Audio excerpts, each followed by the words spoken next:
There's a story about this and these, and I'd like to tell it to you.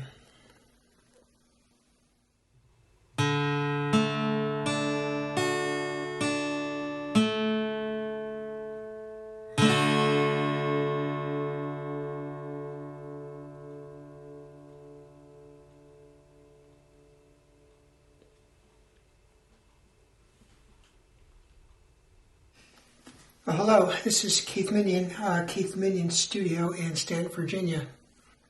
I'd like to talk this morning a little bit about the illustration work I did in the early and mid-1990s, mostly for this market, this client, CD Publications, and Cemetery Dance Magazine. I had been doing illustration work for other little magazines scattered throughout, little things you probably wouldn't even remember today. But I decided to, actually I was given advice by a friend of mine, Daryl Schweitzer, to give Richard Chismar a shot because he thought it might be a good fit. So I did. I sent Rich some sample work, and he seemed to like what I had, and he sent me 2 stories, which I illustrated for him. This was in 1992, and both of those ended up in issue number 19. The famous one that has the Stephen King story Chattery Teeth in it, which Rich had just found one morning, sitting in the slush pile. King had just sent it unannounced. Pretty cool story. Anyway, I noticed my friend, another friend in Philly, Alan Kozowski, lived up the main line at the time. He had gotten the gig for that one. Good for you, Alan. Well deserved. And again, I said I had 2 more. By this issue, this is issue 21. We're up to the summer of 1994. Now, Cemetery Dance came out quarterly at that time. I had been doing illustrations in each of the ones prior to that, so I was kind of expecting to get one of those 9x12 envelopes, stuffed with a story or 2 in it from the offices at CD. But it was already going on late July, and I started to wonder, is they skipping me? Maybe, who knows, or are they late? Turns out they were late. Last week in July, I got a fairly hefty 9x12 from them, opened it up, and there were 2 stories in it for this issue, and with a note asking if I could do 2 full pages for them, and could they have it back in less than 2 weeks? Sure, no problem. I started work on them. At that time, I was a young parent with young kids with full-time job, working for the as program and project manager for the Department of Defense. More about that later. And so the only times I could really get work done was on weekends and in the evening after the kids were in bed. But it was the weekend coming up. 2 illustrations, no problem. I did them that weekend, got them in the mail following Monday, and sent them off. Again, we're talking 1994. Nothing was digital. I didn't own a flatbed scanner at that point in time. They were kind of expensive, and they really were more geared toward document scanning. In order to get a flatbed scanner of the proper size, beyond 8.5 by 11, was a little bit expensive.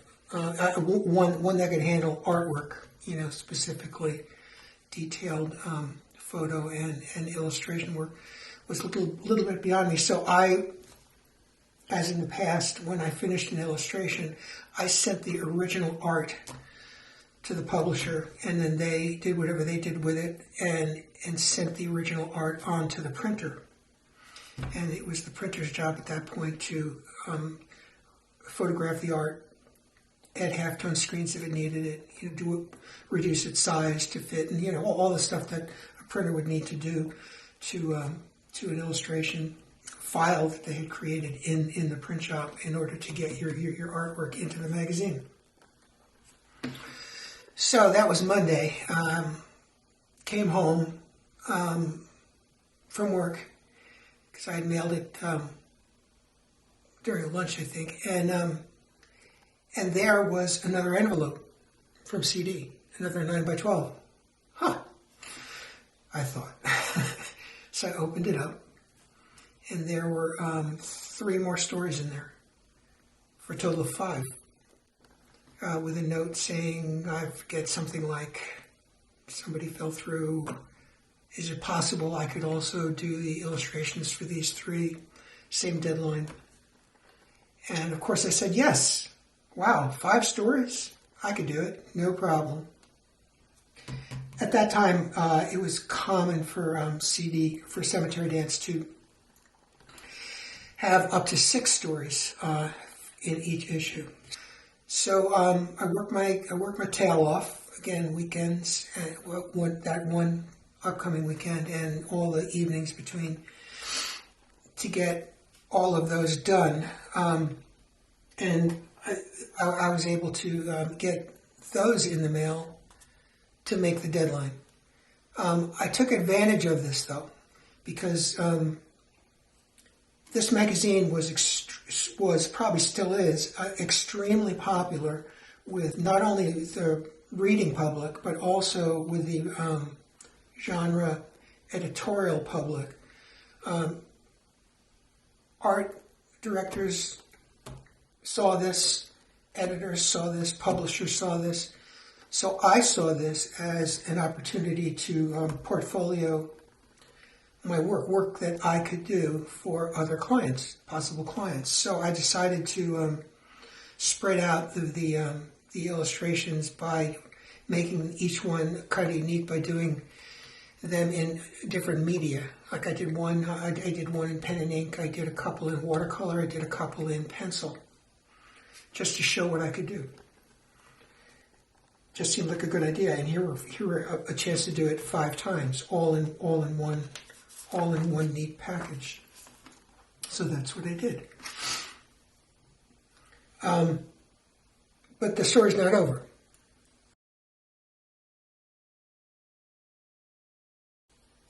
Because a few days after I sent those 3, for a total of 5, I got another envelope from CD. Kind of thin one this time, but still 9x12. Opened it up, and there was story number 6, which turned out to be a story called Salome by Michael Shea. Excuse me, I have to check my references. Michael Shea. There was no note with it. I just knew that this was number 6. Why I got all of the illustration assignments for this issue, don't really know. There's probably a variety of reasons. But I had one more to do. And as it turned out, number 6 was, in my opinion, the best of the bunch. So it all had a happy ending. However, they needed this number 6 like yesterday. So I, with a very understanding family, I immediately sat down and read the story and came up with an idea. Usually I can come up with 2 or 3 and then choose, but this one I went with the first idea. I chose that idea because I knew I could do it quickly and simply, and I could probably deliver something that I could put in the mail the next day. So, made a couple of notes, checked my magazine clip art photo morgue that I used to maintain before the age of Google, and found a photograph of some feet, because there's going to be feet in it, and I said, okay, I can use that as a reference. I also needed a cat. Luckily, living in the house was a big, fat, black and white cat named Daisy, whose main objective in life was to just sit at a windowsill and watch the birds in the backyard. And so I found Daisy, convinced her to sit on the windowsill. She's immediately found the birds that were hanging out by the bird feeder and just sat there, still as stone. And I was able to draw her, and so it all worked out. But the story's not over.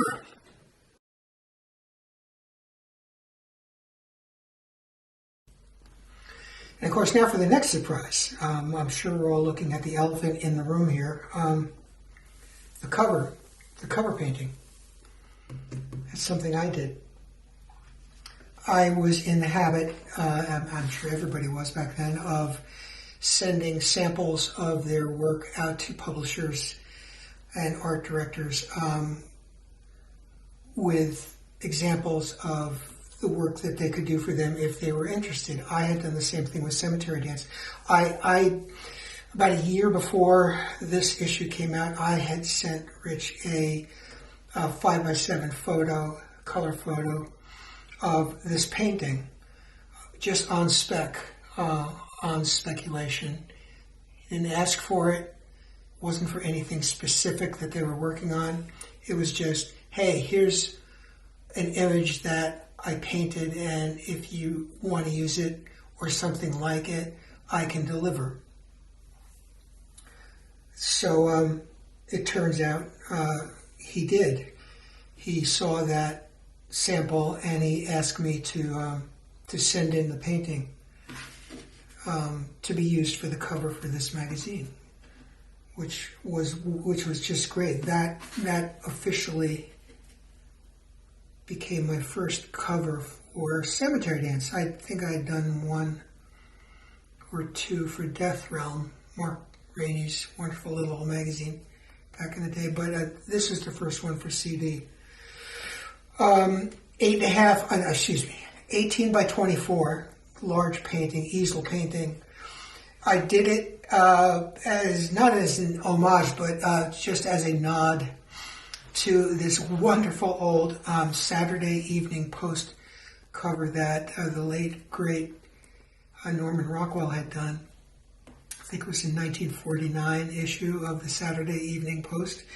Some TV installer on the roof of an old Victorian house putting in the antenna, and the guy's yelling out the window at him, move it to the left, whatever, I don't know. So I thought I'd do a riff on that and change it up a little bit. Not anything that Curtis Publishing up there in Old City, Philadelphia would have considered for the cover of their flagship magazine, but turns out Rich thought it would be perfect for Cemetery Dance. The original painting, of course, had to go to the printer because 18 by 24, you can't, didn't have the ability to scan it, and of course, the cost to have it professionally photographed by me would have taken out every single profit I would have made for the entire job. So rather leave that cost on the publisher. The actual painting I no longer own. What happened to it? I used to go to this writers' conference up in Bristol, Rhode Island, called NECON, N-E-C-O-N, Northeast Writers' Conference, I think. Wonderful, wonderful, wonderful. I went 5 times. At one of them, they were going to have this auction, a charity auction, and they asked people to contribute stuff that they might be able to sell at the auction to make money. I forget what the cause was. So I contributed this painting, and apparently somebody bid on it and bought it. I don't know how much for. Hopefully they got a lot of money. So whoever has this painting, hope you're enjoying it. Okay, but we're not done.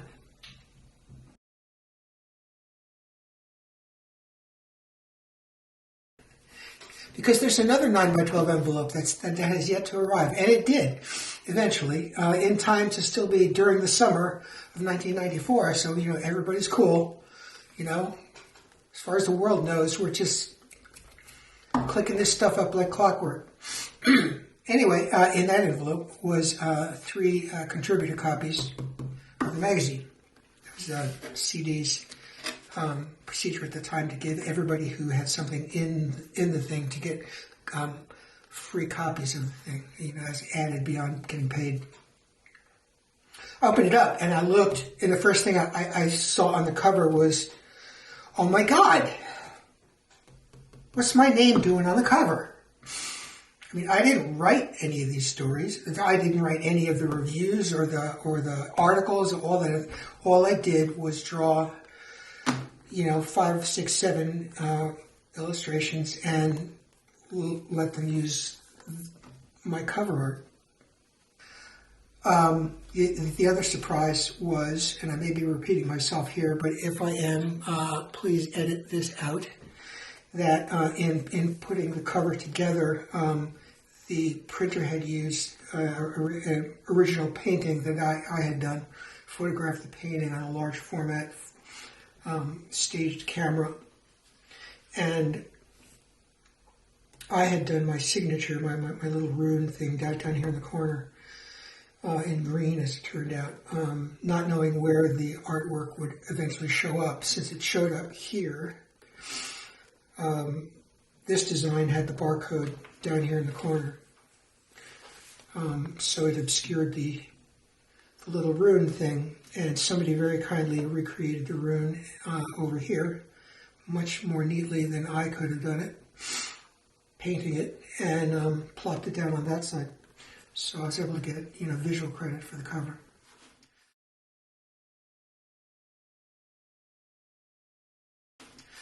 Okay, enough of the drama. Now we're going to go over these illustrations one at a time and see if there's anything interesting involved with each of them. I'm going to do them in the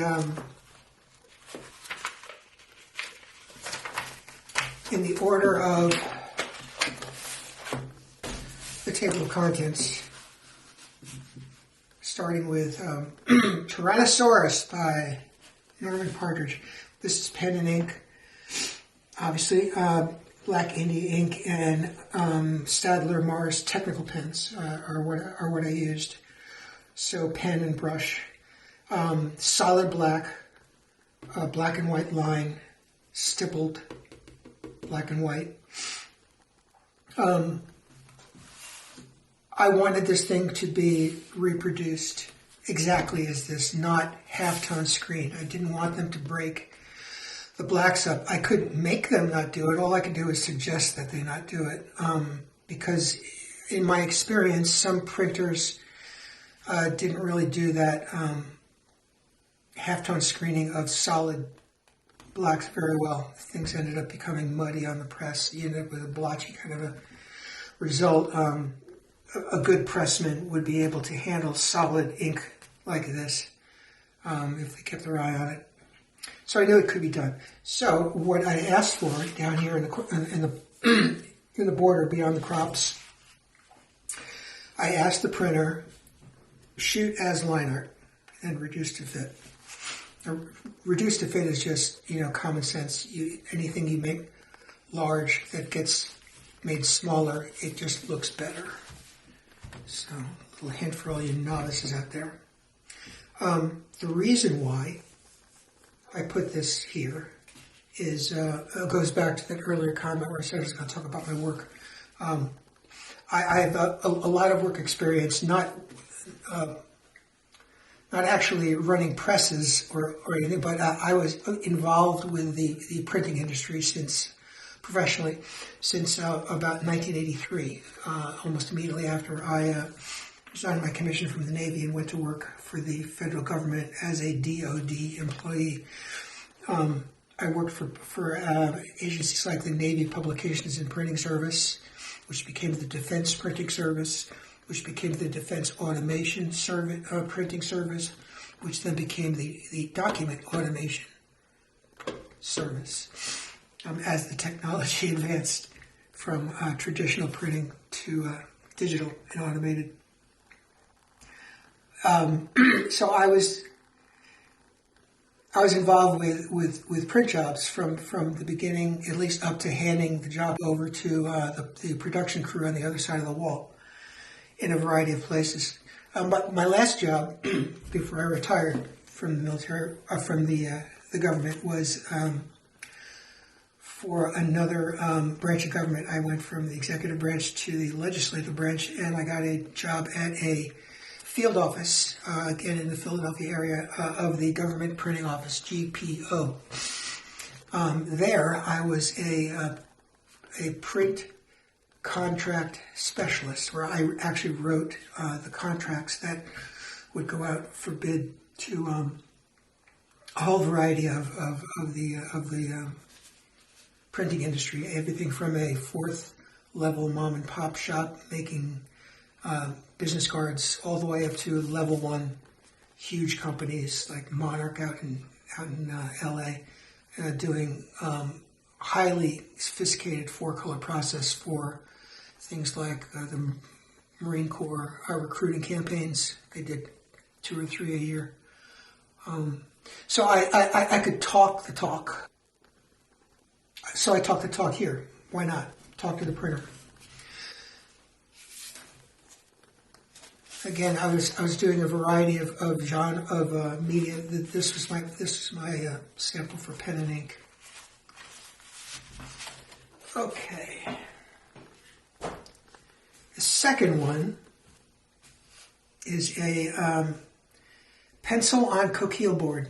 Coquille board is just a name for a stipple board. It's a piece of paper that has a embossed dot pattern, essentially, in the paper itself. It just makes it easier to blend halftones. You can see here where I'm sorry, this is for the story called Reggie by Elizabeth Engstrom. This is one that I rushed. It's probably one of the last ones I did, number 4 or 5 probably. Yeah, first day in August. What's wrong with this thing is it's just not finished. This part's done. That's the lost lover or the ghost, whatever she's thinking about, kind of out of focus. That's fine. But these lines here that I did, where her shoulder ends and the background begins, where her chin ends and the background begins, that line shouldn't be there. It should be just a change in tone, kind of like what I did in the back of her neck. You see where the tone becomes the background. That's what I should have been doing all along here. But in a rush, there you go. Interesting thing was, again, this was one of the last ones I did, August 1st, before I got number 6. I went searching for a piece of coquille board to do this on because I knew I wanted it to be in pencil for the detail. And I didn't have any. I had run out, which is like, wow, how did I run out? So I just went back into the pile of old illustrations and drew it on the back of this one. I don't remember what this one was for. I think it was something that I ended up rejecting, an experiment sort of. I know it was for a story for CD, but I don't think I know I didn't send this one in. I sent in something else for that particular story. The experiment was mixing media, pen and ink, plus pencil on coquille board. So, in order to not confuse anybody, because I was sending this into the printer to print what was on the other side, I X'd it out and crossed everything off. Luckily, the printer did not use this one. They used that one. This, by the way, would have been a note that Rich Chismar's crew at CD would have put on it, so that somebody would know where it goes and what size to shoot it. All right, the next story was The Cabinet Maker's Wife by Doug Clegg. I love illustrating Doug Clegg stories. My goodness, what a great writer Doug is. Always a joy. This one, they asked for 2 illustrations. This, a half pager, and a full pager. I did this one on 730, so this was probably one of the first 2 in the group that I first got. Pencil on, this is actually on Strathmore Bristol. It's not Coquille board. It's just a good, thick 2-ply high-ray content paper. I already am having a wood shop down in my basement. Even in that house back then, I had a little wood shop, and I had a block plane, and I decided to just use the block plane as my model and drew this out. Now this one, as I said, half page, so it only has crop marks for the bottom corners and the sides going up, because, half page is just a placeholder name. It could be a little bit less than half page. It might be a tiny little bit more, depending on how the layout is going. So I wanted to give them the opportunity to crop this way, wherever they thought it was best appropriate. So it looks a little bit longer than a half page. It's also larger than the final size. So my instructions here, a little bit more complicated to the printer. Okay, shoot as halftone, obviously, a lot of gray. Now this one, reduce to fit horizontal dimension, crop top of illustration as necessary to fit. And they did that. They did it nicely. Here's the full page of the Cabinet Maker's Wife, and I consider this to be the worst one in the whole pile. It's really just not done. I mean, we're in a basement, for crying out loud. It should be dark. The ceiling joists should be spotlighted. They should be in shadow. It's just not finished. That's one thing. The other thing is, you see this part of this guy's forehand here? This part? It's too long. This guy's not even human. He's got more bones in here than he should. I didn't have a model for this. I couldn't find anything appropriate in my photo clip morgue, so I just kind of just drew it. I just drew him out of, draw a guy sitting down with his head in his hands. So I made that anatomical mistake. Probably the worst mistake, though, was the fact that this cabinet back here, covered by this tarp, it's too far forward. I know he's overlapped. It is behind the guy, but up here it looks like it's hanging over his head, like it's ready to just fall right on his head. Anyway, I didn't have time. I couldn't just say, all right, I'm going to do it again, or I'm going to spend another hour doing it, finishing it. I just sprayed it with fixative and put it in a pile to be sent off. Shoot as halftone, reduce the fit. And they used it. I haven't heard anything back, so. Okay, we're changing media. This is watercolor. This is for a story, a great little story called Vacation by Matthew J. Costello.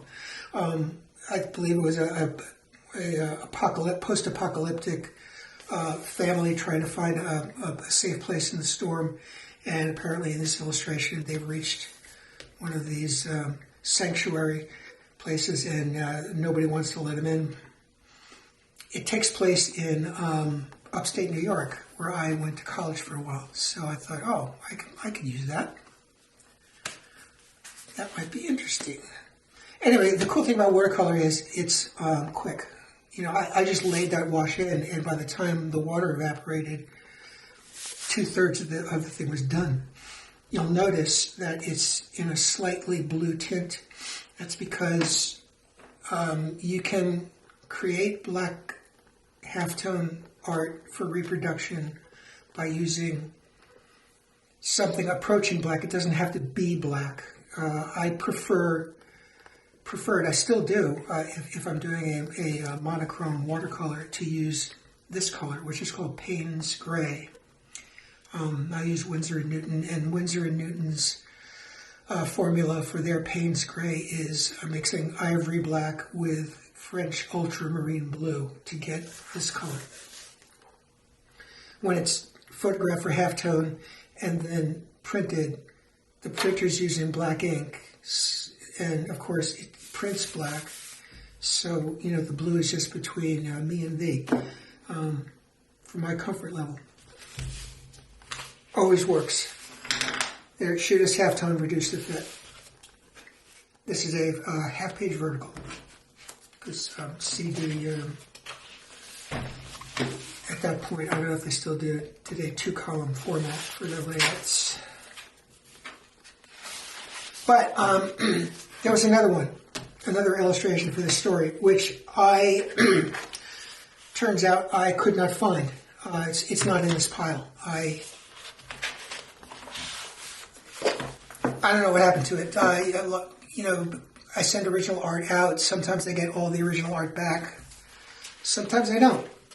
In this case, for whatever reason, I didn't. But this was the illustration that I painted for that full pager. And here's where my college connection comes back in. This is the New York Thruway. They're heading north. Maybe it's not the Thruway. Maybe it's 9W. I don't know. Some north-south road in upstate New York. And I had to drive by exit 18 on the Thruway, which was the exit for the college I went to for 3 years, the State University at New York at New Paltz. And that out there on the horizon is Mohonk, Mount Mohonk, in the Shogun or Shawangunk, however you want to say it, part of the Catskills. That's where the infamous Mohonk Mountain House is. Wonderful old, creepy Victorian getaway for people, which you can go to today. For all you King fans, what's the King reference? I believe it was mentioned in his book Insomnia. Somebody went there in that book. If I'm wrong, please let me know. But I think Mohonk shows up in that.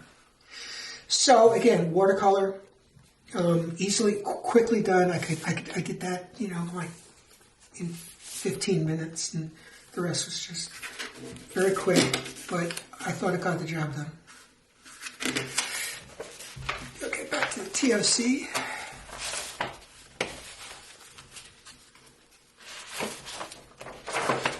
Okay, number 5.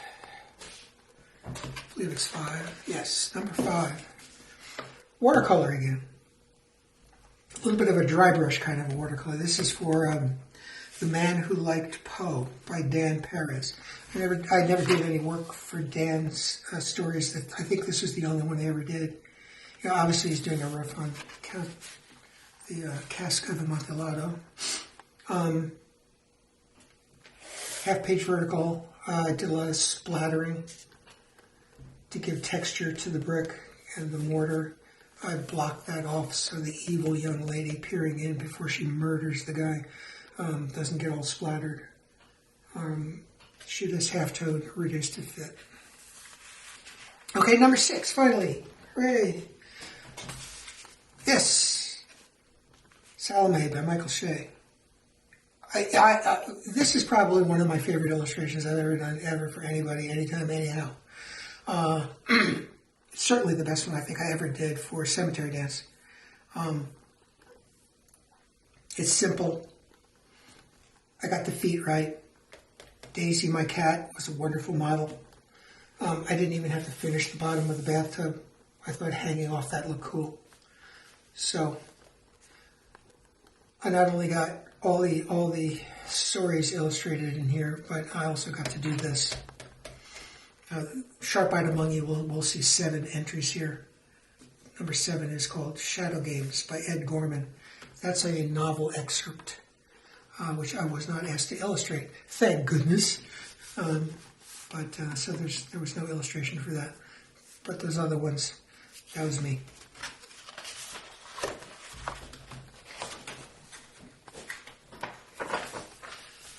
Okay, portfolio next. Or, as Richard likes to say,